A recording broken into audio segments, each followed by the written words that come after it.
Hi, and welcome to another episode of Hot Takes with me, the Silver Fox. Having seen the way the wind is blowing, another rat is leaving the sinking ship. Of course, the ship is the SNP, and this particularly well-oiled rat is Peter Grant. Now, he's not the first to go, of course. I reported last week, as did everyone else, that Tubby, Ian Blackford, is leaving, presumably to spend more time with his pies, because he too knows that come the next election, he won't get his seat back either. In fact, expected at least half, of the current swathes of SNP MPs at Westminster will cease to be MPs very soon. How soon is up to Rishi Sunak as soon as he calls a general election, which could be, allegedly, and the rumours are swilling, that it could be as early as the end of this year, rather than, as expected previously, autumn next year. So effectively, everyone's got to be on election alert. And these people know, as do most of the people in the SNP, that they will not retain their seats. People are fed up to the back teeth of them. They're making their voices heard. And the by-election in Rutherglen of Margaret Ferrier will be, I think, a very good indicator of what is to come, especially if the majority is sufficient. That it would be, a massive, a landslide kind of majority, and that it's looking fairly like it is.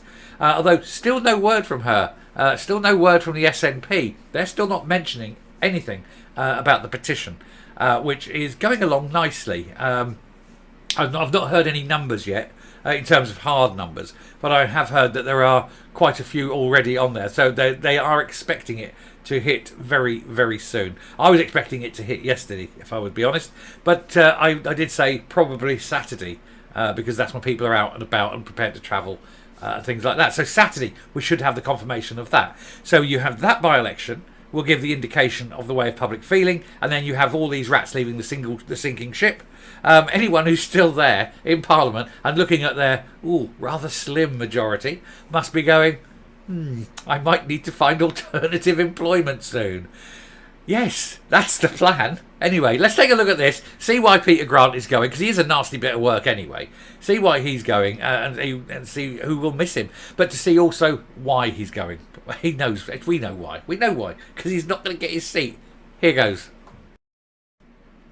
So, another SNP MP jumps ship as Peter Grant follows Ian Blackford in standing down. Jumping before he is pushed, it may well be said. He is standing on the precipice of a defeat and wants to go with his head held high, a smile on his face and a song in his heart as he skips off to anonymity and takes his bigoted, hate-filled views with him. And there he is. What a face that launched 1,000 chips. Another SNP MP has announced his intention to stand down at the next general election, amid polls suggesting the Nats could lose swathes of seats. Peter Grant, the Westminster Group's treasurer, will follow Ian Blackford in jumping before he is potentially pushed out by voters when the country goes to the polls.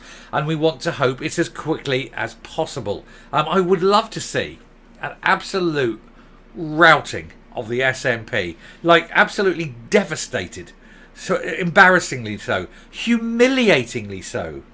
But that won't mean anything to the leadership. They still won't quit. I've got a story brewing, which I might well do. I'll bring it forward. I might make it the very next video, actually. It's about Humza Yousaf, and he is refusing to stand down. He says, even if they are humiliated.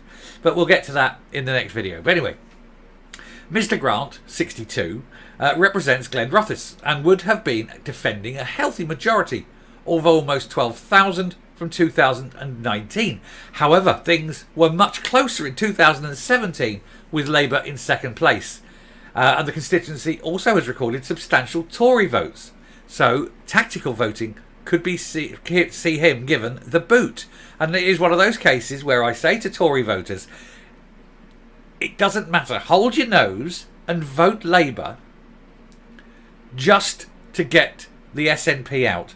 The chances are, if you stick with your Tory vote and Labour come a very close second, and he stays in, you're going to regret it. Sure, I know for the Tory voters, Labour is an anathema, and they're not the party you want. But here's the thing: bad as Labour are, the SNP are worse, and you know that. You can see it with your own eyes. Get rid of them. Hold your nose there. And in other seats where it's potentially a socialist, potentially a Tory, and I say to the Labour voters there, hold your nose, vote Tory, because you're not voting for the Tories. You're voting against the SNP. Make your vote count. Don't waste your vote on a party that cannot replace the SNP. And whoever is there and is likely to be the second person, give them the vote. Lend them just one election. Lend them the vote for one election and get the SNP completely out.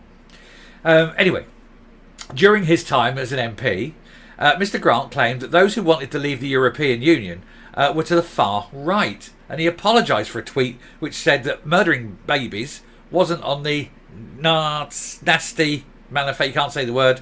The nasty manifesto. You know, those losers of the Second World War manifesto.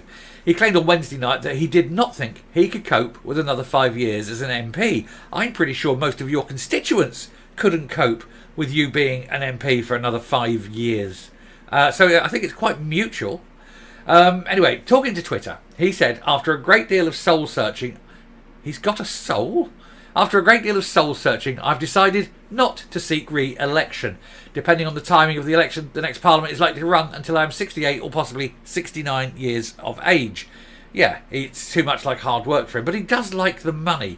So who knows? Who knows? Anyway, he says, I owe it to everyone to ask myself whether I'll be able to cope with the physical and mental demands of the job when I reach that age. You could just eat yourself, just, you know, like him.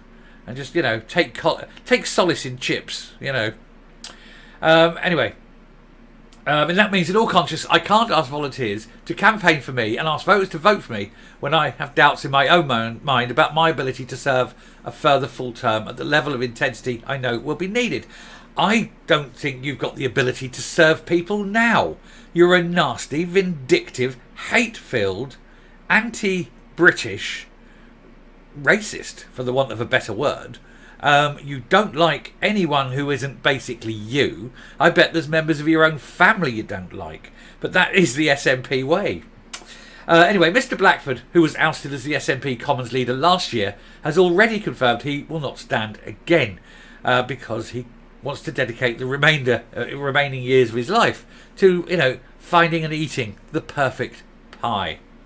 He was facing defeat to the Liberal Democrats in Ross, Skye and Lochaber seat, and it is likely that that will be the case. And whoever the SNP, whichever idiot they put up in that constituency, in Skye, Ross and Lochaber, he is likely to lose very much, or she, you know, let's not be sexist here, equal opportunities.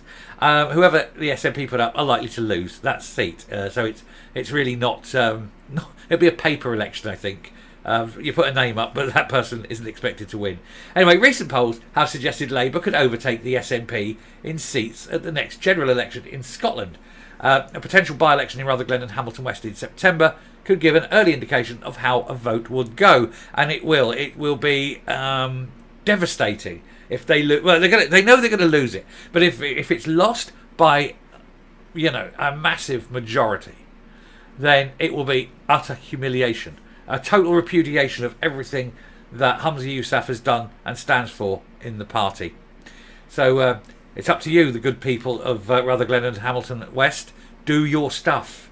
Do it for the rest of us. Anyway, I'll finish there. I'll come up and we'll finish the video. So he's not the first to jump, and I don't think he's going to be the last to jump. I think others were sitting there, especially ones on very shaky majorities, very small majorities, that we're sitting there looking at that and thinking, do I want to do another campaign in the firm and certain knowledge that it'll be energy wasted because I'm just not going to win? It's a lot of time, a lot of effort to hold a seat which I'm just not going to hold. So I do think that there'll be others jumping quickly. They won't stand. I think over the next few, I won't say it's that quick, I'm going to say over the next few months. Let's say before September, I estimate 2 or 3 more will have announced that they're not going to have a re-election at the next campaign. And that gives the SNP a major problem because they really don't have any good candidates. Because they have a very, you know, how can we put this? their gene pool is very limited. Let's put it that way. You've got to find someone who fervently believes in the party, and yet who isn't utterly mad or has convictions, or is in any way able to string words together to form a coherent sentence, because oftentimes that's quite hard for them. But there we go. It's another little one. It's another man that's decided enough is enough. He knows he can't win, and so he wants to go on his own terms. And that's fine. He should go. If he was truly honest with himself, though, he'd resign today and force an election, wouldn't he? Because his heart's not in it anymore. Never mind. He won't. Needs the money. Thank you very much for watching. If you like what you hear and see on the channel, please hit the subscribe button, that big button right there. Press a like, press a comment, leave a comment. Do share the video, and until next time, stay safe, stay well, and we keep fighting for the truth. Goodbye.